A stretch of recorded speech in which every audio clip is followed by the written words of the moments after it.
Tell me about the people who don't. It is quite surprising to me.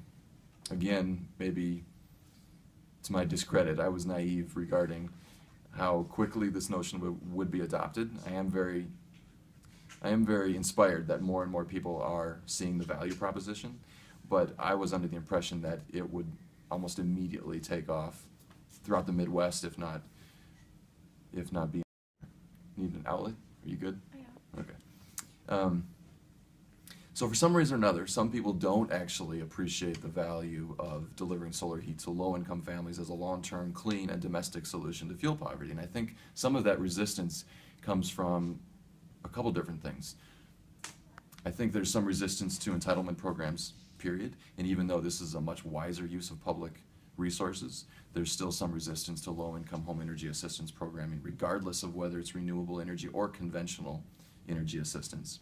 And then there's also a great deal of resistance to renewable energy. Despite the fact that it is a booming industry throughout the world, some people are still very skeptical about whether or not solar works in a place like Minnesota, whether or not solar works, whether it's a flash in the pan. There's a lot of skepticism around renewable energy, and I think there's also skepticism just based on status quo. Look, this is how we've been doing the low-income home energy assistance program since the war on poverty. There's no need to change it. So some of that has been a source of resistance, but I agree with you. I think the value proposition is very clear. It's a win-win in so many ways. I mean, our nation, our state can do much better in terms of how we deliver this service to our low-income communities rather than simply paying low-income families heating bills year after year after year and hemorrhaging public resources. We can literally empower families with a one-time investment that will then allow that family to provide for its own heat for decades, which has an additional value of then freeing up public resources for those families that are turned away.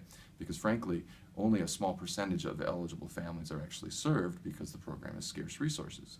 And so being able to permanently address a low-income family's fuel poverty has much greater value than simply paying on an annual basis. And one of the things that I find rather ironic about the energy assistance program is that it actually has broad political support because on the one hand, it serves as a fossil fuel subsidy, yet another fossil fuel subsidy to the tune of about $5 billion annually.